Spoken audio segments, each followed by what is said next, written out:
Hello and welcome to Muppetsational, the UK's biggest Muppet Show podcast, hosted by three huge Muppet fans. Join us each week as we dive into an episode of Jim Henson's classic variety show, now finally available on Disney+. This week, it's Season 2, Episode 2, starring the furry and frenetic Zero Mostel. It's time to get things started on the chronological, explorational, conversational Muppetsational! Woo! Yay! Hello, everybody, and welcome to another episode of Muppetsational. I'm Lewis Chandler. I'm Jade Tanner. And I'm Emma Chandler. And we are here this week, as we are every week, to discuss another episode of The Muppet Show. How are we both doing, everyone? How are we both doing, everyone? Are you okay then, Lewis? I'm so cold, and I think it's affecting my brain. That does not bode well, does it? Peter won't let me touch the thermostat. I've got two jumpers on and a little hat. Lewis does look like he's either in a Wes Anderson film or just come off of a small boat. I'm not sure which. My little tugboat. Yeah, so I'm freezing cold. In answer to your question, I'm okay, although we've just had lunch and I'm not sure if it's made me a little bit sleepy, but I'm going to try and pep myself up. Slap yourself around the face a couple of Yeah. times. How are you, Emma? How was your lunch? Yeah, it was good. It's like pepped me up. I'm ready to roll. Let's go. What did you have for lunch, Emma? It was very exciting. It was a cheese sandwich. Jesus, way to push the frickin' boat out. I had an ice cream as well. What? Did you say ice cream? Yeah. Oh my god, if somebody gave me an ice cream now, I think I'd freeze to death. Lewis would just turn into a block of ice. I'd be like Rizzo when he falls into that like icy barrel of water in Muppet's Christmas Carol. You and Jade would have to like smash me against a wall to like release me. Let's get back to the episode at hand. Jade, why don't you start us off with a little production information? I shall. So this episode was originally broadcast on the 5th of March 1978. It was written by Jerry Jewell, Joseph A. Bailey, Jim Henson and Don Hinckley, and interestingly, the runner for this episode was based on the plot that Joseph A. Bailey wrote for his audition script. So they adapted it a little bit, but it was his submission, which I think is quite a fun fact. And this episode was also directed by Peter Harris. So yeah, Emma, please introduce us to Zero Mostel. Wow. Zero Mostel was an actor, comedian and singer known for his physically and emotionally expressive acting, as we'll soon see/talk about when we talk about the episode. He was in a lot of Broadway shows, revivals. He was in, most notably, in Fiddler on the Roof. And he makes sense. Yeah. Okay. He won 3 Tonys, although unfortunately he was blacklisted in the 1950s. So he was terminated from contracts with MGM as well as Fox. What, did they think he was a communist? Yes, yeah. Oh, wow. Oh, wow, that's great. Was he a communist? Oh, great research. Oh, Jesus. Emma's just pulling a face, everyone. It's an oral medium, Emma. I'm going to Google Zero Let's have a Google. Zero Mostel, Mostel communist. Here we go. What does it say? He was left-wing. Yeah. Well, we're all left-wing. Yeah. Defended his right to privacy and political freedom. Oh, maybe it's just like that terrible movie Being the Ricardos where he just ticked a wrong box one time. Just like Lucille Ball. Or whoever that was meant to be in that movie. Nicole Kidman's extremely long fingers had no control over that pen in that box. Oh, what a terrible, terrible film. Yeah, so I can see that it says he denied he was a member of the Communist Party, but he refused to provide information about his political opinions of his friends. So I guess he didn't play ball, so... He wasn't a scab. Good. He Yes. didn't name names. Exactly. He wasn't like Ilya Kazan or Ilya Kazan. You can tell we're all very, very familiar with the house on Yes. American Activities Committee. Yeah. I do have that book that Emma gave me that I never read, The Witch Hunt in Hollywood. Oh. Anyway, sorry, Emma. Back to Zero Mostel. Back to Zero. Yeah. So his career revived in 1966 when he appeared in an off-Broadway production of A Funny Thing Happened on the Way to the Forum. Mm-hmm. And then in 1967, he played, is it Max Bialystock? Bialystock. Yeah, in the original Producers film. Oh, cool. Yeah. I've never seen the original. I've only ever seen the stage and the musical adaptation. Yeah, me too. Oh, that's really interesting. Yeah, and unfortunately, he actually died before this episode was aired on TV. Oh, wow. I mean, he doesn't look in peak health. He looks ill. He does. I mean, he looks sweaty and a bit grubby, and I noticed on my second viewing the colour of his hands was quite strange. Oh, and when we get to the fears of Zero, oh my god, they're like wiggly finger. That was weird. Yes. I don't think that was going to kill him, but yeah. Yeah, he's a very interesting figure. Now that you've mentioned some of the roles, so Fiddler on the Roof, that makes a lot of sense, and I can totally see him as a Max Bialystock. So it makes sense for me that he came from theatre. But wow, to win 3 Tony Awards, that's quite a lot. It's a lot of Tonys. What a profound observation I had. What a lot of Tonys. Yeah, it's 1 more than 2 and 1 less than 4. Well, let's hope we can keep these kind of interesting insights going as we launch into our thoughts on the episode. We are going straight into a cold open, as I assume we will just be as standard for the rest of the run of the show. On an eating joke that seems to be playing on. Oh, you'd expect this fat man to be eating in his dressing room, but instead he's being eaten instead. Yeah, it's a bit of a weird one, isn't it? I mean, I don't know if it's playing on that or if it's just playing on Muppet monsters like to eat things, as we absolutely found out throughout season 1. But it's a bit something of nothing, isn't it, really? And yes. I didn't quite understand him pouring the water. Did either of you understand? I thought it was just like a whimsical escalation. But I was quite impressed by it. I thought of the poor puppeteer underneath who was probably getting... He's going to get very wet. Drenched. Yeah. And they probably... Actually, I suppose they wouldn't have had a microphone on, but there's probably some tech equipment down there. But that is the tip of the iceberg for Zero Mostel throwing around what feel like quite dangerous props during this. Oh my God. This would not be allowed to be made in 2022. I couldn't believe it. We'll get to it. We'll get to it. But oh my goodness, I was just like, oh my God, look out! These Zero Mostel's about. I thought there was going to be a hard cut at one point and just sort of come back with some smouldering ashes. But yes, we'll get to it. Yeah, some stagehand quickly trying to put out a small fire. So it turns out my suspicion was correct. Obviously, we are going to be getting a little Statler and Waldorf joke in that little beat during the opening titles. It felt a lot better with them actually saying something this week. Yes. Yeah. and it was quite funny with them just saying, please let them be funny for once. Like, very Statler, very Waldorf. And after last week's episode with Don Knotts, I felt much the same. Yes, exactly. Exactly. And then we go straight into Kermit briefly introducing Zero and then saying that they're going to placate the cultural lovers in our audience, at which point Sam the Eagle gets a little insert where he is extremely happy.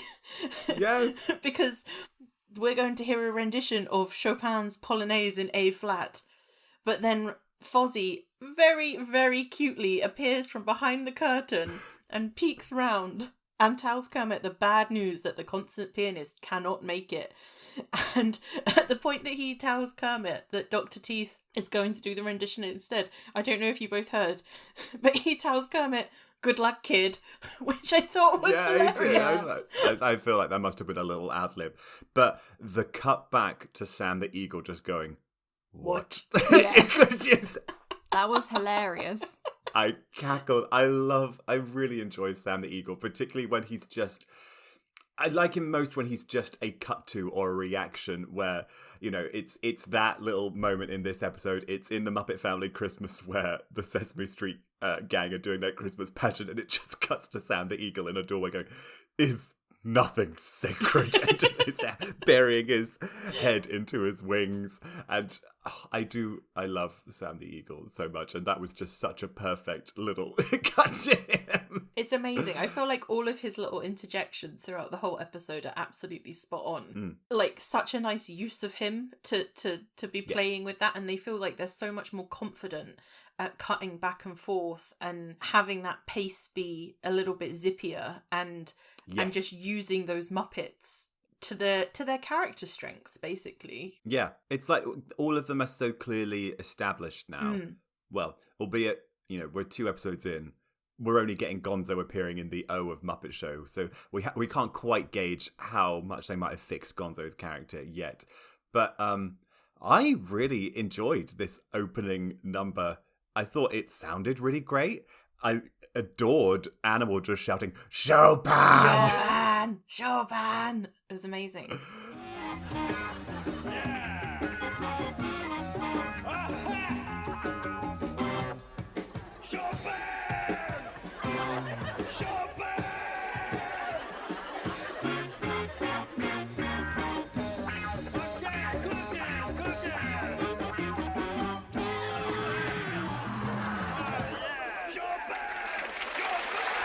The stage and the setting and the lights and everything, like, again, I know we said about it last week, but it just feels like everything's had an upgrade. Everything's that bit flashier. Yeah. This is a proper stage. Like, you could imagine this stage on an episode of 1978's Top of the Pops, can't you? You know, it actually looks like a proper musical performance by Electric Teeth. Electric Teeth? By Dr. Teeth and the Electric Mayhem. Electric Teeth would be a fun band name. Together in Electric Teeth. It goes with Muppet Labs, which I don't want to get too excited about just yet. Lewis is literally about to burst, everyone. But you're right, even the sort of camera movements, the swooping up from above and down, and again, you couldn't clock a single Muppet performer beneath them. You know, you're right, it's so confident and so, you know, it's evoking exactly what it's meant to be, a band performing in a studio set, but it doesn't feel so fixed as it used to, where it used to cut to maybe 3 angles, one stationary shot of Dr. Teeth, one close-up of the hands playing, and then a wide shot of the entire band. It just felt more alive. Yeah, I wrote down fluid. Like, I just felt like the whole thing was very fluid, had a really good rhythm to it. Like, I was genuinely quite dazzled by all the sort of sparkling lights and everything. Like, it just felt great to me. Really, really lovely. Emma, what did you make of it? Yeah, no, I thought it was really nice. I think, like you said, they've definitely kind of worked on the sort of way they're presenting them, and it was just really nice to see them kind of more gelled as well as like a band. It was just fun to see them again. It was a nice opening to the show, I thought. And it still did escalate with them getting to the point where Animal started yelling Chopin, Chopin and everything. Like, it still had that bit of a Muppety twist on it that was just enough, you know. And then we go straight from the performance into the beginning of the runner for the episode, and it makes sense that you said that this was the audition script. What was his name again? Joseph A. Bailey. Joseph A. Bailey. Oh, that's what, because I was thinking George Bailey, but that's It's a Wonderful Life. Oh, I don't have your script. It's over there. Sorry. Brain freeze. Because it feels like such a decent, well thought out, plotted runner where, okay, first, the problem is we don't have any money, so we have some jokes about that. Then we have Scooter calling his uncle. His uncle is demanding lady wrestlers. Kermit then has to deal with telling Sam the Eagle they're going to have lady wrestlers, hiring the lady wrestlers, and then the conclusion on stage with the wrestling match. And it's exactly what we were sort of talking about during season 1 that we hoped for, to have a more narrative-led runner, you know, like we had with the episode where the plant overruns the Muppet studio. And it's that threading of a proper plot, integrating the characters, them behaving exactly as you expect them, utilising it, much in the same way that The Simpsons, once they have such a huge, wide cast of characters of Springfield, they can just drop these different characters in and see how they'll react, or they provide a sort of propulsion to the plot because you know it will do something interesting. It felt very confident, again, in that way, the word we keep using. Yeah, and I think it's that mixing of the offstage and the onstage as well that felt, for the most part, like it was completely lacking from the first season. Yes. But with this, the big finale number is the culmination of the runner. Yes. Which, again, for the most part, has not been the case in anything that we've seen so far. I think if we'd seen the episode as it was originally aired for last week, maybe we'd have felt slightly more like this. But this even feels like a step on from that, doesn't it, really? It feels like it's taken it to the next level, which... yeah, it's just really, really great to see them finding their feet and also working out how to get more character development in and utilise the characters in a more interesting and dynamic way. I did find it funny that when Kermit turned to us and said, "Oh, Scooter's on the phone to his uncle who owns the theatre," it was strange to see him use that turn to the audience, because usually it's just a punchline or some sort of like, a little comment, whereas this was just a narrative reminder, because really, unless you saw that episode where you find out that Scooter is the nephew of the owner of the theatre a year ago, unless there's been a repeat since then, you're not seeing that episode again. You're not being reminded of that information per se. So you can see why the necessity for Kermit to do that is there. But it is quite funny just to hear him turn and give us a little explanation rather than a joke or a comment. Yeah, and I mean, I guess they could have even done it in a more... Scooter could have been on the phone going, "Hi, uncle, who owns the theatre," or something, but actually it worked fine to have Kermit doing it. Yeah. The audience has that sort of relationship with Kermit, don't they? So yeah, the fourth wall breaking in the asides, it was just a different use of it, wasn't it? Yeah. I did just want to say very quickly that obviously the sort of B-runner almost of this episode was Statler and Waldorf watching TV, which we got a snippet of before we went backstage. And I thought that was hilarious that they just decided to bring a television set to the theatre because they don't want to watch the Muppet Show. They're just going to watch television. But not going to give up their booth. Not going to give up their booth. No, they like those seats. Those seats are comfortable, but they just want to watch something else, okay? That's all it is. It gets very meta when they tune in to themselves. Yes. It's hilarious. That's what I wrote. I was like, this is very meta. It also did make me think of Gogglebox again, which I think we've spoken about before, that they just sort of seem like Gogglebox characters at points. And with that... And why haven't we had the Muppets doing Gogglebox? It'd be amazing. It'd be so good. Especially if they were watching some trashy British TV as well. So it's like even more of a culture clash. Yeah, it'd be great. It'd be great. So then we move on to our first big sketch of the episode. And Emma, I think, is our resident... historian, a 2-1 from the University of... wait, where did you go? Winchester in history. Please lead us into this next sketch. Yeah, so this is our first kind of big sketch with Zero and the Queen Muppet, which I still find very freaky, I have to say, since we saw her in Twiggy's episode. No, still don't like it. No, I don't like it either. As soon as they panned over and I saw even just a bit of her, I went, no, it's the Queen puppet. Yeah, so we're going for a very kind of like Tudor Hall banquet scene, and obviously Zero is dressed up as King Henry VIII. A beautiful Tudor Hall. Very good Tudor Hall. Very, very historically accurate, I have to say. Oh, really? Love the wood panelling. We'll take your word for it, Emma. Take my word for it. This is where we're going to get loads of comments being like, no, it's not. Well, I thought the set looked astounding, and I also thought Zero's outfit was crazy. There was so much gold in it and everything. Yeah, that's a very Tudor vibe, red and gold. But the production values for this were so high, so high. I was amazed they used real candles. Well, yes. Right, let's just get straight to it.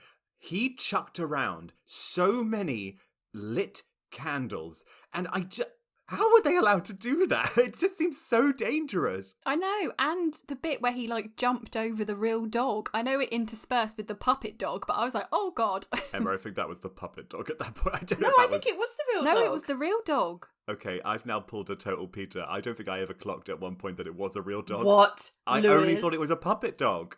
No, when it was on the floor at the front of the table, a few times it was the real dog. Oh, no, I was just too distracted by Zero Mostel and I was worried what he was going to throw next. So I don't Yeah, think... and then when he went kind of crazy with the knife into the chicken, that was a fake dog. Well, yeah, well, that stabbing was so visceral. I mean, I saw Scream yesterday, and this felt more alarming in some way. Like, Ghostface, I kind of know how he's going to behave. Zero Mostel, I did not feel safe. Just to take this back, I kind of immediately, well, the very first moment, the first thing with the setting and his outfit, and as we all know, I quite like the Queen Muppet, so I was quite happy she was there. That was all like, okay, what are we getting from this? What is this? What's happening? And then You sound like Karen from Will and Grace. What is this? What's happening? What's going on? I can be Megan Mullally anytime, that's fine with me. But then to go into what do the simple folk do, which is from Camelot. I knew it was from Camelot. I was going to guess it was from Camelot. It's a Learner and Low. What do the simple folk do to help them escape when they're blue? The shepherd who is ailing, the milkmaid who is glum, the cobbler who is wailing while nailing his thumb. When there be set and be she, the folk not noblessly oblige. However do they manage, shed their weedy lot? Oh, what do simple folk do? That, I guess, kind of got my back up straight away. Like, I know he was obviously being King Henry VIII, but I was just like, okay, what are we doing with this song? Like, here's a king who's lording it around his castle with his queen. He's singing about what do the simple folk do? And I was just like, okay, I'm just waiting for something other than him throwing candles around and stabbing a chicken. Like, what are we doing with this? And I don't know, I was really disappointed with it. I felt like they were obviously leaning into his more theatrical tendencies, but it was all a bit serious and straight for the most part until he started going... Are you serious? Yeah, like when he was singing the main like when they were singing their main verses before he found out what it was that the simple folk do, he was just singing it. And then I honestly found it a bit boring and a bit long, and Yeah. both times I watched it I found myself zoning out in between the bits of him throwing the candles around and going crazy and doing his silly little dance. It didn't have enough of that Muppety twist, and I don't know, I just really did not vibe with it, basically. Okay, I did not expect to vibe with this, and I ended up vibing with this. I liked the sort of the shift from the you play it straight, he's Henry VIII, he's singing the verses, and then you go to the anarchy. You don't have the Muppets providing the anarchy, it is all Zero Mostel, and it is a very frantic, aggressive, comedic persona. I didn't love the throwing the set around and the stabbing the chicken, but when we got to the common people like to dance, and then he did his little like jig. Soft little a little jig. I found myself, it was less frantic by that point, so it didn't feel quite. I appreciated it, and yes, it was long, but I wonder if that was them having to justify how much money they might have spent on the set. So, Or maybe how much money they spent on candles.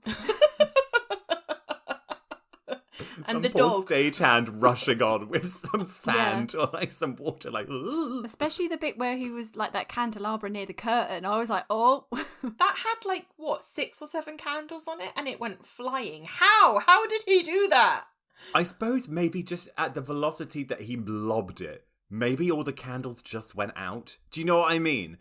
So it's not like he was throwing a flaming torch that has some you were sort going of. to say flaming baton then. Miss Congeniality. Yeah. Flaming batons. She said they were Satan's panties.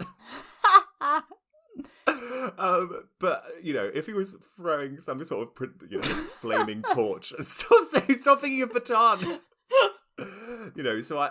But it's still very extreme. I didn't mind it. I have sat through much longer opening sketches from guests where I've prayed for it to be over, and I was not praying for it to be over. I was like, okay, I'm all right. I just found myself disengaging from it. Like, I didn't mind the dancing, and obviously I was watching when he was throwing around the candles and ripping the curtains. And for your own safety. But yeah, exactly. I was genuinely like, oh my God, this is going to be a disaster. But I guess I found it a bit un-Muppety, really, overall, because it wasn't playing with the Muppets particularly, and the Queen just sang her little bit. She wasn't really involved, and then the only other Muppet Puppet Julie Andrews was Muppy, and that was it. And yeah. Emma, you're gonna have to do the deciding vote. Where do you come down on this opening number? I mean, I did write, wow, this is long. So I think we know where my... where your vote's going. Where my vote goes, yeah. You could say, like The Bachelor, you decided to give your Tudor rose to someone else. Very good. Thank you. Before we move on, I just want to say very quickly that this sketch was actually used as an auditioning process that Jim Henson and the Muppet Show were doing to recruit a female to the puppeteering cast. And great, very good. Rashenda Carey, she didn't do the puppeting for the Queen, but she did provide the voice. So this was her audition. Unfortunately, she didn't get the role, as I think probably a lot of people know. Louise Gold ended up joining the puppeteers. But there's, in subsequent episodes, there's someone else who auditions, and Louise Gold obviously auditions as well, and then is appointed. But I thought it was quite interesting that this was the sketch that they used for one of the audition pieces. And I suppose in a way it makes sense because the Queen doesn't really have to do tons. And it was just a singing audition in many ways. But yeah, thought that was quite interesting. Bit of that was interesting. Behind the scenes knowledge there. Poor Rashenda. Yes. Rashenda, I hardly know her because she didn't get the job. Yes, I understand, Lewis. All right. Well, fine. So after this, I mean, we pretty much have talked about them already, but I did just want to give a very quick shout out to Beach Blanket Frankenstein. Yes. Which sounds like the crappiest, most wonderful 1950s B movie of somewhere between like a horror picture and a beach movie. It's like you just have like Sally Fielder's Gidget running around next to Boris Karloff or something. It really doesn't sound like something that Statler and Waldorf would be interested in watching, but what do I know? That's the joke, Jade. Sounds like a terrible movie. They look up at the Muppet Show and then decide to continue watching Beach Blanket Frankenstein. I know that's the joke, but I'm just saying, like, I love the idea that there's not that there was obviously tons on TV at that time, because there clearly wasn't, but just like in general that they would have ever put that on in the first place, basically. Like, yeah, that's true. Yeah, that's what I meant. Okay, fine. Yeah. I cannot believe, Jade, you promised us that there would never be another At the Dance I sketch, did not promise. I did not promise.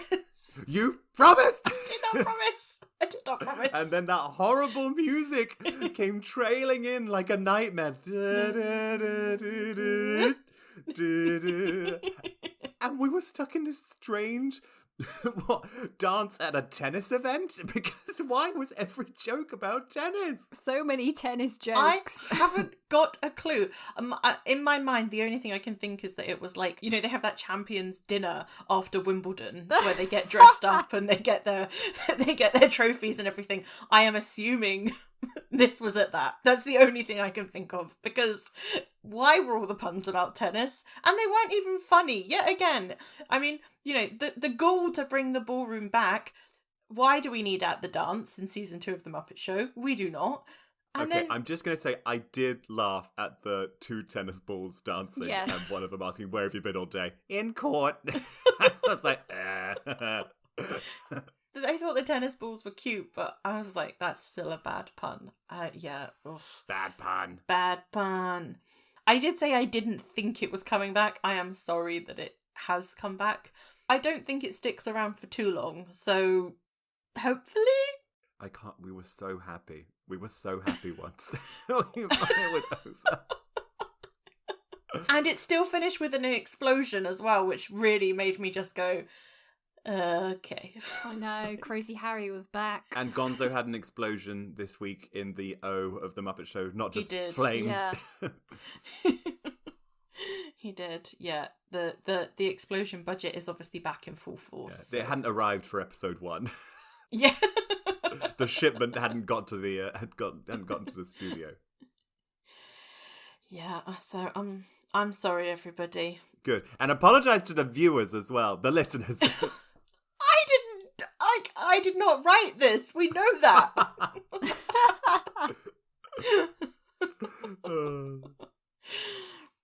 Yeah, so I cannot be held accountable if there are more instances of the ballroom, okay? I want someone to blame. Blame the writers, Lewis, not me. No. Yeah, so we go into a chat with Sam and Kermit backstage, and I believe this is the actual UK spot, which is quite interesting because I don't think, apart from possibly, was it the Vincent Price episode with the singing ghosts that were backstage, that we haven't really had a backstage UK spot for a while? No, we definitely haven't had a backstage one. And also it feels quite interesting to me that this is essentially a bit of plot. Yeah. It's not a song, it's not a little sketch or a setup. Okay, yes, you can take it out and you, as we've just been saying, you still understand Sam the Eagle's character and where he would stand on lady wrestlers. But I thought this was quite a solid little bit of dialogue between Kermit and Sam. It was. I think my favourite line, when Kermit said, he was like, I never know why he's here. Kermit's trying to avoid and doing a lady wrestle. Yeah. lady wrestle.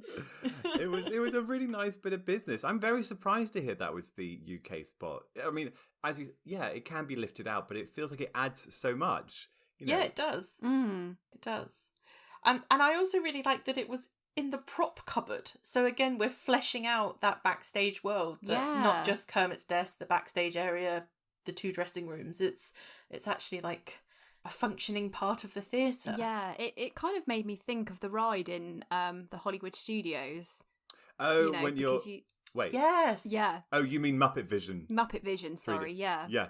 Oh, of course, because you're sort of waiting in the sort of props backstage area before you go into the theatre, don't you?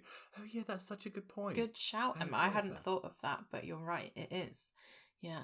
Oh, and I forgot to mention in the bit of the runner earlier when Scooter was on the phone, I loved how Jim was doing Kermit's little kind of listening acting. He was sort of turning up like a side of Kermit's mouth, side of face bit to sort of try and listen into the telephone. I thought that was a very nice little bit of puppeteering business. It was good. And I also, when Sam the Eagle got the pie in, not really in the face as much as in the beak, I thought Frank played that beautifully with him just being totally stoic and like, what's just happened to me? I am a eagle of standing and I've got a pie in the beak. A pie in the beak. I always forget how big Sam the Eagle is. He's huge. Like every time he opened his arms a fair amount, I just think, God, look at the wingspan on him. Even just the size of his head compared to when you see him right next to Kermit like that. Like, he looks like he could just sort of sit on Kermit and that would be the end of Kermit. He's just enormous, isn't he? He's just an absolutely enormous Muppet. He's a big bird. He's a big bird. And he looked beautiful, I thought, this week. Yeah. Resplendent. Oh, absolutely. Absolutely. Right, Lewis, are you okay? My son is here!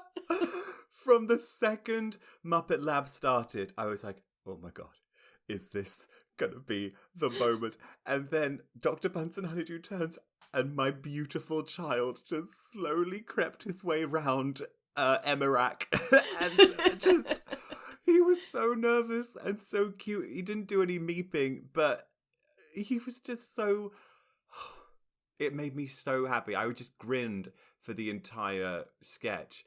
And I actually thought that the sketch itself was really solid. The magnetic carrots was a very cool bit of business. I loved the Robo Bunny. Oh, Steel Rabbit. Steel Rabbit, yeah. It was such a cool puppet. And the sound effects they were using to simulate that kind of springy boing, boing, boing, boing, boing, like movement, it felt really cohesive and really solid. I really liked it, separate to the fact that Beaker is here. He's here. I really loved Beaker's reaction to when Dr. Bunsen says that the carrots are snazzy. Beaker lifted his head up full and then shook it as if to say, hell no, these carrots are not snazzy. What's this guy on about? It was just a really, really great reaction that already started to solidify their relationship and how they interact together. And then at the end, when after he'd been knocked flying by the Steel Rabbit and came up and his eyes were all skew-whiff and he was all frazzled, I was like, there he is, there's Beaker. He's already getting annihilated by the scientific advancements of the research of grant. Muppet Labs. Yeah. Of the research grant. I just love him so much. He's just such a perfectly designed, panicky looking creature.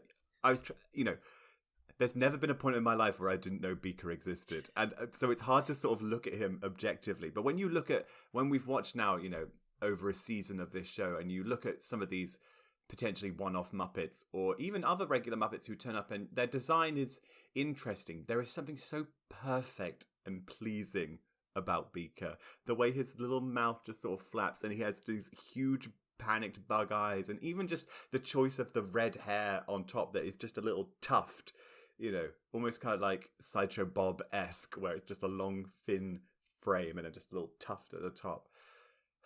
He looks a bit like a frazzled nerve, I think, doesn't he? That's cool. I like that. Just constantly on edge and just maybe not about to snap at any moment, but about to get shocked and zapped at any moment. Yeah, I love him so much. Emma, what did you think of the little Muppet Labs? I thought it was really tight. I thought it was funny. I liked the whole kind of magnetic carrots gag and seeing the Steel Rabbit boing in, and yeah, it was nice to see Emirac and Dr. Bunsen. I know, they always have this, the lab looked great. It looked they'd given it a nice little dash of colour. Yeah. Even Emirac got that season 2 money. Yeah. The research grant had actually been upped for season 2. Then we go into Zero and Sam in the dressing room, and Sam's giving this whole kind of decency and dignity speech, but then you've got Zero behind him kind of goofing with a hammer, water, and then a gun. A gun. What every actor has in their dressing room. Yeah. We're not in a murder mystery. The key 3. Yeah. Bread, water, gun. Yeah. No, I thought it was quite fun.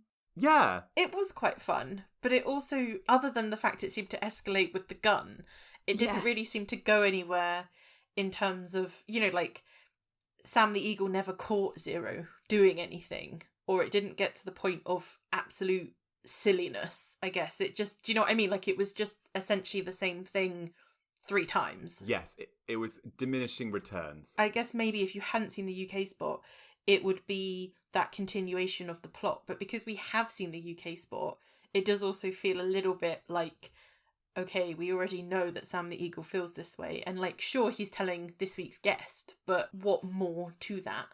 And again, maybe it's just also that we're not that familiar with Zero Mostel. Maybe that's funnier if you've seen him do some very serious things on Broadway. But I don't know. Yeah. He seems like an everything in the kitchen sink kind of performer where it's anything for a laugh. It's shtick, it's gags, it's gurning, it's singing, it's surprising movements from a man of his size. You know, it's. I mean, we get to it later on where he literally lifts off that what turned out to be a quite awful wig, just for a gag, literally for a little sight gag. And yeah, I think unfortunately with this, there was a moment where Sam turned round and Zero still had the gun. Yeah. And then at that point, technically kind of like the game of that, oh, I don't see what's happening, and I turn around, is kind of broken. Which was a shame, because up until that point I was still fairly entertained. But yeah, then we get our second cup of water just poured out. So much water. So much water. But it was it was all right. It could have been. I think it more could have just been a bit sharper. Yeah, much like the sketch with Avery Schreiber. Are you thinking of? Probably in the art gallery with yeah. Yes, exactly. Yeah. You know, where that just needed a bit more. It was fairly tight. It just needed a little bit more tightening up. But at least that did have a sense of, like, you know, like the food getting stolen. There was also a bit more. I'm not gonna, you know, it wasn't an arc per se, but there was a bit of an escalation and a story to that. Whereas this was literally him just sat behind Sam the Eagle doing silly faces and pointing a gun at him. I mean, if anything, I feel like that could have been the UK spot, and Sam the Eagle and Kermit talking could have been actually part of the episode. But then they'd never waste the guest in just the UK spot, I suppose. Well, no, probably not, but it feels quite fluffy and frivolous. It feels like you could lose it and you wouldn't really lose any of the rest of the episode, particularly. Yeah, that's true. Yeah. Can I make a guess? The song that comes next between Zoot and Rolf, is the song called Smoke Gets in Your Eyes? It is. Yeah. Yes! I was like, funny gag! But you know the song, right? Yeah, well, I know the name. I didn't recognise it from the tune. It was only once the saxophone started smoking, I thought, well, this is probably the song Smoke Gets in Your Eyes, and I'm sure this is very funny.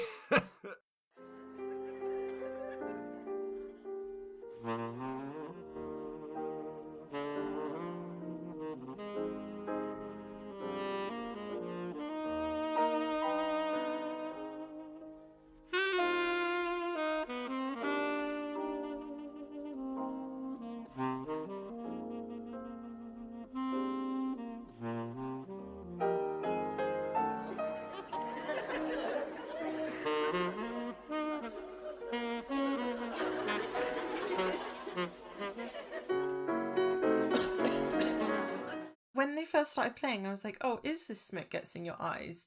And then I kind of lost, like, you know when you're sort of expecting the tune to go a certain way and it didn't quite go exactly how I was expecting? As soon as the sax started smoking, I was like, oh no, it must be Smoke Gets in Your Eyes. All I could write down was, I love the smell of haze. Oh yeah, that is a nice smell. That smell of either on stage or the sort of smell of a school disco. I love the smell of haze. I would quite happily purchase a bottle of haze and just set it off in my flat. Just wander about like I'm in a Kate Bush music video or something. I don't know, just really like the smell of haze. It's a good smell. Emma, thoughts on haze? No, not a fan. no. Oh, I love it. I have a very visceral memory of being at a school disco, just like a little weirdo kid, just standing right by the haze machine, just so I could like breathe in it. Probably had the teachers really concerned. He's huffing fumes again. Yeah. At least it wasn't like glue. Fun. Well, you both probably know this already, but Smoke Gets in Your Eyes is the name of the pilot for Mad Men, which yes, you possibly knew. And when I was looking up about the song and then got onto Mad Men, this is just very much an aside, but did you know the pilot of Mad Men cost $3 million to make? What? I know. What did they spend it on? Well, I suppose the sets. Yeah, I'm guessing it was the period stuff in general. Wow. I wonder if off of the $3 million spent on the pilot, then the rest of the episodes are substantially cheaper because all of the sets are standing. You know, a lot of the suits, I assume they wear a second time. You know, Yeah. They're not just like throwing them into a fire. I mean, apart from when they get to like Don's apartment with the sunken lounge and the fire. Oh, that's a beautiful apartment. Every season they had lots of new things because it always moved with the times. But yeah, I mean, those sets in general, like the main Sterling Cooper out, and then in its various different guises. Obviously, they would only need to make those sets one time, each time and everything. So yeah, but sorry, this is very off topic, but I just could not believe it cost $3 million. I said to Rich, I was like, there's perfectly decent films that are made for like 100k, 200k. Yeah. Like, yes, obviously they're not on that same level, but the fact that this was 3 million on a pilot that might not have even got picked up is insane to me. Absolutely insane. I just want to know how they got the backing for that. Yeah, I know, right? I know. Which characters from Mad Men do you think would be watching The Muppet Show in 1977-78? Peggy. Peggy's definitely watching. Do you think? Yes. I can see Roger Sterling watching The Muppet Show. Roger's watching. I think Ginsberg's probably watching. What, from his institution? Yes, after he's been institutionalized. With his nipple cut off. Just spoilers for season 7 of Mad Men. Oh, sorry, I've said the wrong name. Kinsey's who I meant. Oh, yeah, Kinsey, the guy who Kinsey. who went off to try and write Star Trek. Yeah, sorry, I didn't mean Ginsberg. I mean, Ginsberg might be watching, but maybe not by choice. He might be in some kind of lounge where they're not allowed to change the television channel. How old would Joan's kids be at that point? Joan's baby would maybe be like 9 or 10, so maybe she has to watch it because her child would be watching it. Is he Kevin, or have I made that Go up? with that. I don't remember. There's an alternate universe where successful actress Megan Draper guests on the Muppet Show and sings Zooby Zooby Zoo. Oh my god, that would be amazing. Oh my god, can you imagine? Yes. Although even better than that, I actually want Will Forte dressed as the angel from 30 Rock to do Zooby Zooby Zoo on the Muppet Show in the 70s. That would be even better. Yeah, perfect. Yeah, I can't think of any other characters from Mad Men that I think would watch. What was Don and Betty's third child? Baby Jean. Baby Jean. Yeah, so Baby Jean's probably watching it. Oh, I was about to say Betty would be watching it with him, but she's definitely dead by 1977-78. Betty is 100% dead, so Sally is watching it with Baby Jean, unfortunately. Oh, Jesus, that's bleak. That's a sad story. We love you, Sally. Although, unfortunately, the diminishing returns of Kin and Shipka. She's going to be in that, what's it called? It's called, like, The Plumbers or something, but it's basically about Watergate and loads of people are in it. It's a new HBO show that looks fairly decent. So I'm hoping that that's the return of Kiernan. She was really bad in Sabrina. I don't know what happened. Not watched it. I stumbled my way through about 3 episodes and then I said to Peter, I am done here. There is nothing for me here. And every so often I'd wander in when, like, seasons later and just, what is this program? Is he still watching it? I think it's finished now, but he watched it right to the end. Oh my. Yeah. But then again, everybody I know watches Emily in Paris, and I have not dipped my toe into the Seine, as it were, to indulge in that rubbish. There's no need. There's no need. Emma watches Emily in Paris. Oh, Emma. It's terrible, though. Well, no, that's what everyone says. Like, no one is like, oh, it's great. Everyone says it's terrible. They bring back Emily in Paris, but they couldn't give me a final season or wrap-up movie for Glow. Which brings us to, oh my god, I didn't even think, Lady Wrestlers. Is that the next? Oh no, hold on, wait, not yet. We've got Zero's poem. Oh, but we do, before Smoke Gets in Your Eyes, we did get introduced to Granny the Gouger. Oh yeah, because she, like, slams Kermit to the side of the wall, doesn't she? Yeah, and then it goes to Smoke Gets in Your Eyes. Oh, okay. So I just wanted to tick that. Look, I've got us right back on track. I took us off to Mad Men, but it brought us right back. Yes, Granny the Gouger, performed by Jerry Nelson. Nothing funner than a comedy grandma. Who's a wrestler. Yeah. I'm waiting for the eventual episode of The Golden Girls. Peter and I are watching it through on Disney Plus, where I'm sure they'll get Rue McClanahan or Betty White dressed up as a wrestler for some reason. I actually have a question, though, which is, after watching Glow, and this is where all of my information on this comes from, I assumed that lady wrestling was very much an 80s thing. But Was it prior to Well, that? Was it more of a 70s thing? I guess it must have been. Yeah. I mean, they had Foxy Boxing.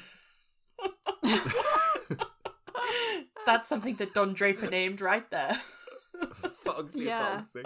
Right after the meeting about Highlight. Highlight. Highlight and Foxy Boxing. Yeah. So Granny the Gouger. Granny the Gouger. What a Muppet. Let's move on to this second Zero Mostel thing. So this is Fears of Zero, and it was written by Jerry Jewell. So Jerry Jewell wrote the poem specifically for this sketch. Really? Which, Wow. yeah, I know. Late at night, the world sleep. And I am here alone. And here I come some nights to confront my fears. Oh, they hear my fears. They are always with me, lurking, scurrying, hiding, and waiting. They come and they go. Though they are gone, they are never far. And here alone at night, I can confront them. Emma, do you want to kick us off on this? Because I'm struggling to find the words at the moment. Yeah, no, I found this super intense. I think that's probably the key word that I took away from this. Yeah, I mean, we had the scary ragtag Muppets, the weird, like, wiggly finger that he kept doing, and it was quite dark. I mean, he did a lot of, like, physical comedy, but yeah, it was very, very dark. Was anybody else getting Comedy Tonight flashbacks? Yes, big time. Which I like. I didn't mind that they'd obviously lent into the fact that he's The natural unsettling nature of Zero Mostel. Yeah, exactly. That's what I was gonna say. That he's obviously like a big, hairy older man. Like Lewis is getting excited at these words. Jokes. I mean, if the shoe fits. And to start with, to be honest, I didn't hate it. Like the fact of when like the first time the monsters popped up and everything, I was like, oh, okay, like this is what we're doing. But again, it just felt so repetitive, and it went on and on and on, and there was no real escalation at all. And like he wasn't even particularly interacting with the monsters or anything. Like, you know, he was just reciting this poem and they were popping up and disappearing, and that sound effect that happened just a split second too late for when they were meant to disappear. It's just like, I don't know, again, it just the finessing on it did not feel right. It was not developed enough, I think, really. The disappearing of the Muppets I thought was always very well done. The fact that, particularly in the cupboards and the bookcase where they would just go thump, and they'd be gone. I liked that, but yeah, we then had it 5 times. And then one giant Muppet wanders on at the end and gets rid of Zero Mostel, or Zero Mostel is what he's scared of, so Zero Mostel disappears. Well, the line from the poem is that he's basically imaginary himself. He's a figment of imagination. So I guess it's meant to be that he's a figment of the monster's imagination. What a twist. Yeah, exactly. It's just, ugh. And to see him lift off that horrendous toupee was quite something. Again, it shows the fact that we have put up with a real mixed bag of men's hair from this first season of the Muppet Show, that I didn't question whether it was real hair or a wig. I just went, that's hair care in the 70s for men. And then he just lifted that bad boy right off like it was a coaster on a coffee table. Just whoop, and boop. I mean, you know, kudos to the man who has, you know, having a complete lack of vanity is a very good thing for comedy. But I didn't think actually the gag was really worth it. You know, like, he sort of gingerly lifted it off a little bit. You got a flash of a bald head and then it was gone. Yeah, very, very odd couple of minutes. I couldn't help but feel that, like, his 2 main sketches both wildly missed the mark for me. Both of them seemed to go on for far too long. I would have rather had both of them be shorter and then maybe have a third sketch that maybe I actually did particularly enjoy, or even to flesh out the Sam the Eagle one a bit more and have that develop. And I know we sort of mentioned this last season when we found out that the talk spot wasn't necessarily going to continue, but I kind of missed having that actual interaction and that chat with either Kermit or Fozzie or Piggy. Like, we didn't really get a sense of his personality too much beyond, to use your word, Emma, being an intense theatrical actor who also will do anything for a gag. Yeah. And that probably is his character, but it might have just been fun to see that in conjunction with a Muppet, as opposed to just singing his song with the Queen, and then this, which was essentially just him reciting a poem. A shit poem. So I just want to make that very abundantly clear about my opinion on the poem. Jerry Jewell, great at writing for the Muppets, not so great at writing poetry. Yeah. Don't think he's going to be getting a call to be the poet laureate of 1979 or... Yeah. Oh. Now, this development of the backstage runner, I hoped it was going to go in this direction, and then it did. We get Kermit asking Miss Piggy to be the second lady wrestler, and we just get some classic Piggy. She was amazing. I loved when he was bigging her up with, I need an actress of strength and versatility who's all female, and Piggy's throwing herself around, posing in with the best of them. And when she's like, is it Joan of Arc or Lady Macbeth? What was the middle one she said? I could not make that out at all. Something Marietta, I think. Yeah, I did know that one. I didn't recognise it. Emma, did you catch that? No, I didn't. Let me see if I can find it quick. Hold on. Transcript. Naughty Marietta. Who the hell is Naughty Marietta? I'm going to find out. I've never come across that piece when I've been auditioning. It's based on so it was a 35 musical romance based on a 1910 operetta of the same name. I have never heard of Naughty Marietta. I do not know why that is what Piggy decided to use as her second. So weird. Of all the parts, female parts you Strange. could... Anyway, but yes. But then it just, the shots of Piggy just screeching after Kermit as they run in the background was just gold. I love when Piggy screams. It felt so Piggy as well. Like, it really did feel like they've 100% got her character now. Yeah. She's all sweetness and light. She's trying to butter Kermit up. Then she's so hopeful that he's going to give her, her Lady Macbeth starring role. And then the crashing realization of what it is that the frog is proposing and her sheer horror and anger beautifully brought to life in a very violent way is just, it's just spectacular. Yeah. It's just so nice. And then we get a little just 20-second bit with Animal playing his drums until they burst into flames. Loved it. Yeah, me too. Great. Yeah, it was really good. Perfect. No complaints. I feel like I reckon possibly that because both of Zero's main sketches were so long, they obviously just needed to find a couple of things to fill some time, and this was an easy win. Yeah, so not enough to do another full skit or song, but just, fire. Yeah. Always hilarious. And I think they must have clocked over the first season how much of a hit Animal was, so, to say, let's just chuck in a little Animal bit, it makes sense. And just nice to see him not necessarily in the context of Electric Mayhem or like earlier in the episode when he got the door and he takes the door off the hinges, which was really funny, but is also just like, okay, Animal's just a silly Billy. Like, this is just Animal doing what he does. Silly Billy. And then we go to the last sketch of the episode, sort of the combination of the runner as well, which is the female wrestlers. So we have Granny the Gouger, and then we have Kermit in a very fetching silver cape, wig, and eye mask, filling in as the second lady wrestler. What did you both think of this? I mean, I really loved Kermit as mysterious Miss Mask. I thought that was quite hilarious that he'd just popped a little blonde wig on and put a cape on. A little and just pussycat sort of, wig, anyway. Yeah. It's just like, okay, I can do this.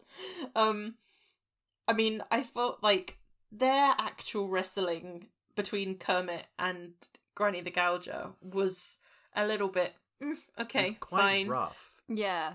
Yeah. Not as it in, didn't- like, punching below the belt. I just mean Yeah. the puppeteering was Not great. just, very vague. Like, the fluidity and the dynamism that we've talked about earlier in the episode was missing in how they were staging that, I think. But, having said that, I loved how it finished with Piggy coming on to defend Kermit's honour and Yes. giving an amazing hiya Yeah. to Granny. So I kind of could forgive it in a way because it led us to that point. Yeah, definitely. Yeah. Yeah, I think without Piggy, it would have been quite a... Damp squid. Squid. It's squib. It's squib. It's not damn squid. Isn't it? It's damp No, it's a squib. damn squib. It is squib. Sorry. I just... It's a moo point. It's a cow's opinion. Oh no, I agree, Jade. I quite liked it when Piggy came on and she did a hair flip before she started as well. I thought that was quite comical. She was on fire. I feel like she was like, okay, I don't want to be a wrestler, but I'm not letting you attack Kermit. So That's my job. exactly. Yeah. Exactly. Yeah, I think I was more than anything just great, not so much for the actual skit that closed, the female wrestlers, but to have, as we said, just a really consistent, threaded plot, which is what we craved so badly last year when we were just sitting through scene after scene backstage of terrible puns and bad gags. And this is just so much more interesting because the Muppets are great characters with such nuance to them that you can't get nuance when you're just delivering, here's a funny thing that happened here. Womp womp. It's just a lot more interesting, even if we do have to sit through a very sort of badly choreographed wrestling bit. I suppose I can kind of forgive them a little bit for the wrestling not being amazing, just because actually, like, they're trying something new with the runner and combining that with onstage business.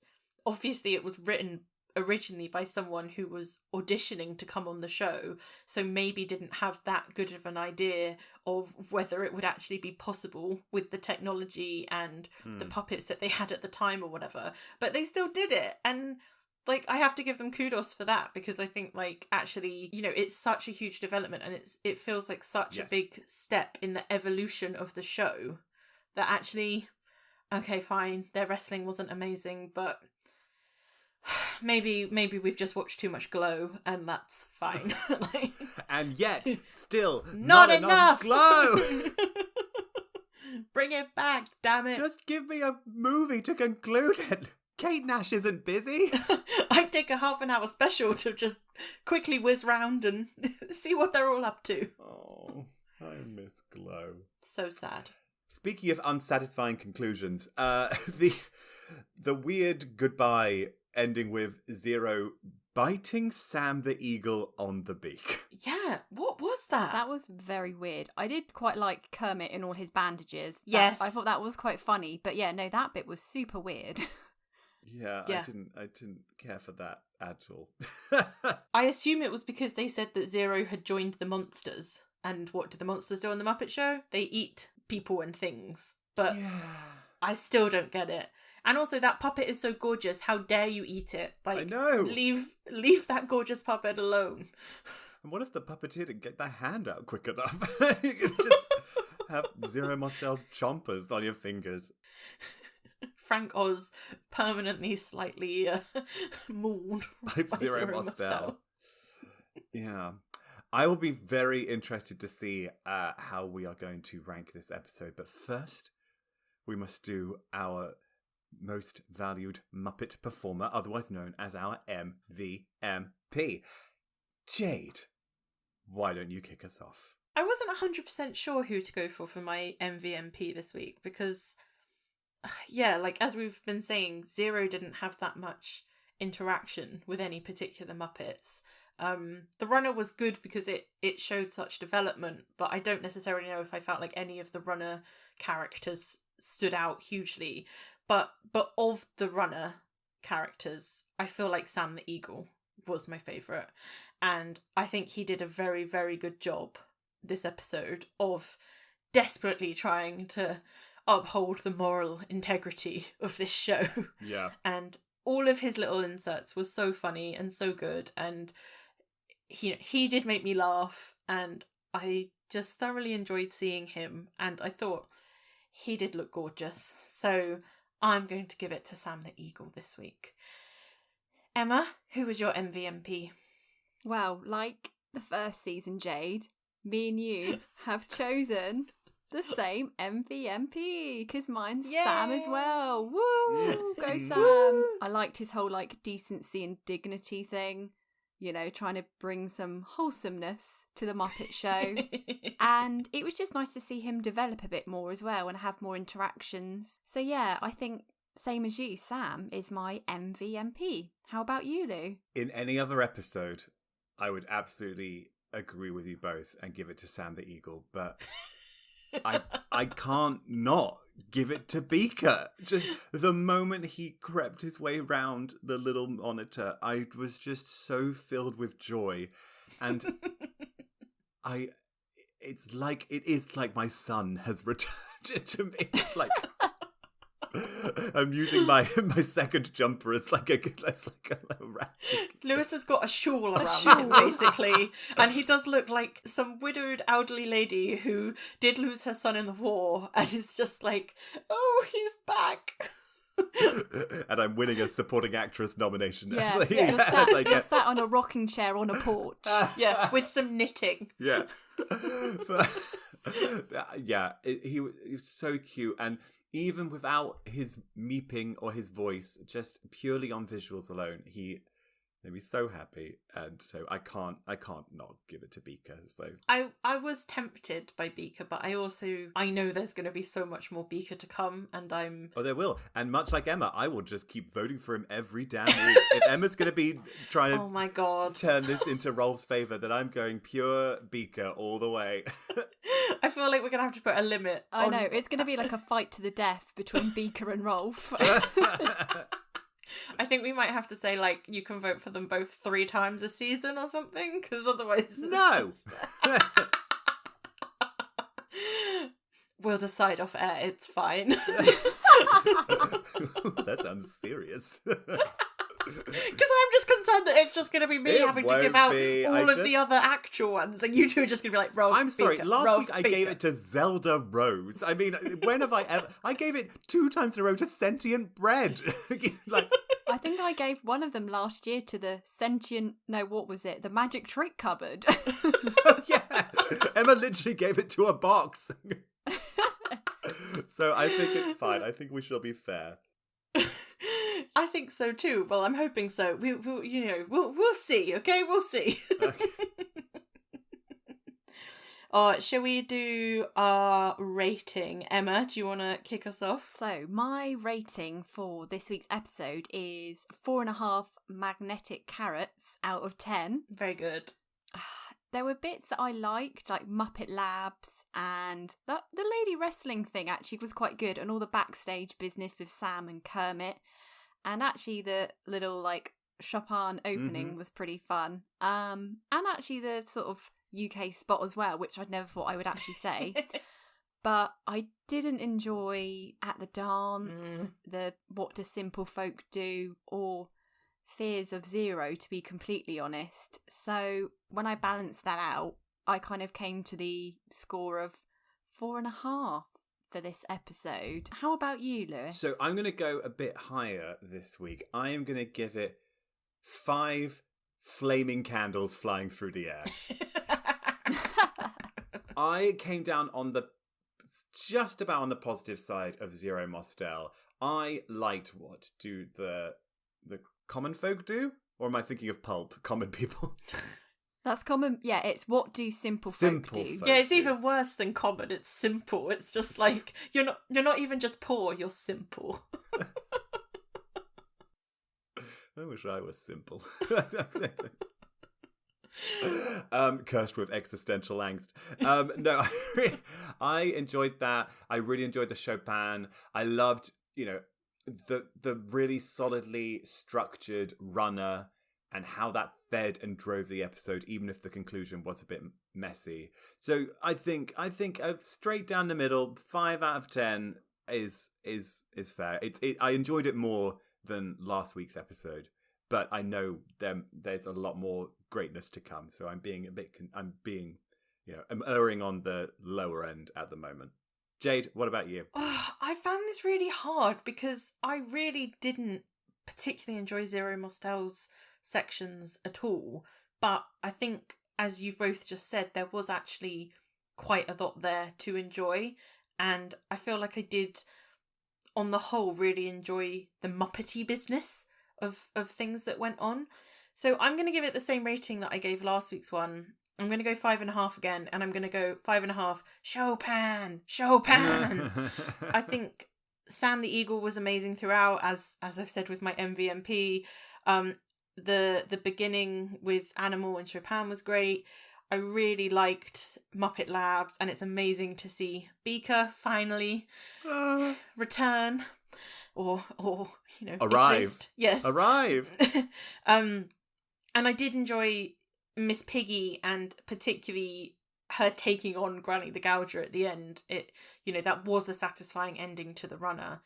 But yeah, I think having stuff like at the dance, and I don't know, just generally being disappointed with Zero's sketches and musical numbers and everything, like, it's still very much in the balance. I don't think it's not tipping into like genuinely very, very positive. But I feel like last week's episode was so strange because of having like the runner cut out and the last number missing and all of that jazz, that actually to go any lower than 5.5 for me feels a bit unfair, because this is so much more of a cohesive, decent episode of television. But I can't equally go any higher because it's like, actually, I really didn't get on with this guest particularly well. So yeah, 5.5 Chopin. And I'm just looking forward to them finding their feet a bit more with these runners, and also getting away from things like at the dance, and just finding a bit more of that Muppety anarchy that we love. It bodes well. I think it's yes. Good things are coming. It's a shame Zero Mostel was never in West Side Story. I could have done something's coming, something good, but it wasn't. I think it's now time for us to head into our Jade's Muppet Book Club. We need to have like a little boom, boom, boom, boom. I know, I feel like we need some cushions or something.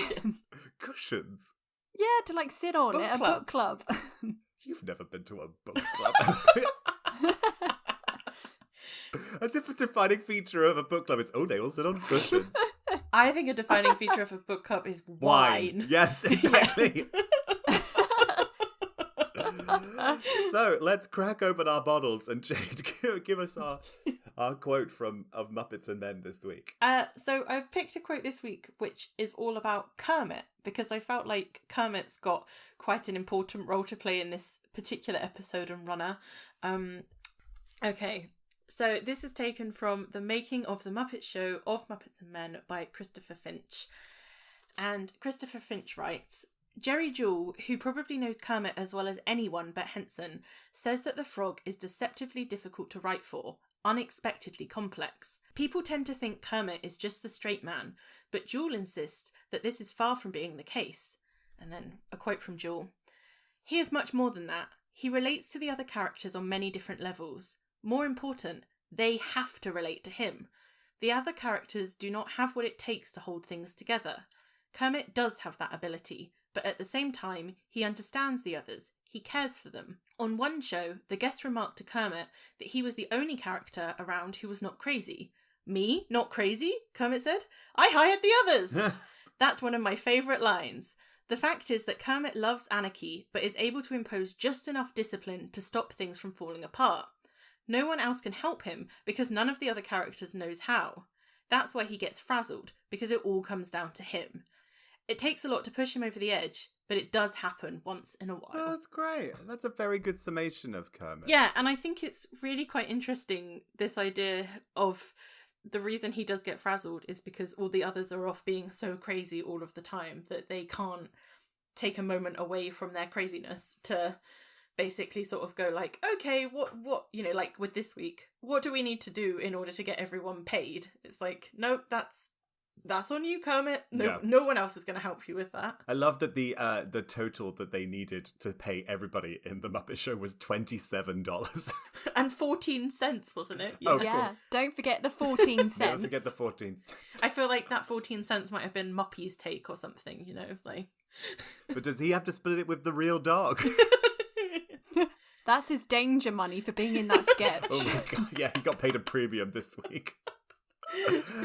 And on that note, thank you so much for listening to Muppetsational. If you've enjoyed the episode, don't forget to subscribe, rate, and review, as it really helps spread the word about the podcast. You can follow us on social media. We are at Muppetsational on Instagram, Twitter, TikTok, and Facebook. You can contact us at hiho@muppetspodcast.com, and you can find out more about us and the podcast at muppetspodcast.com. Thank you so much for joining us for another episode of Muppetsational. I've been Lewis Chandler. I've been Jade Turner. And I've been Emma Chandler. And we shall join you next week for another episode of Muppetsational. Woo-hoo! Bye! Bye! Bye!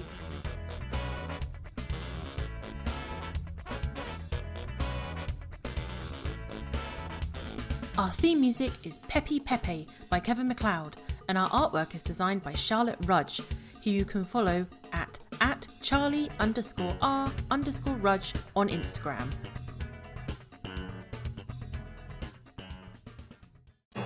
That was a funny show. Yes, it was. I wonder if they meant it that way.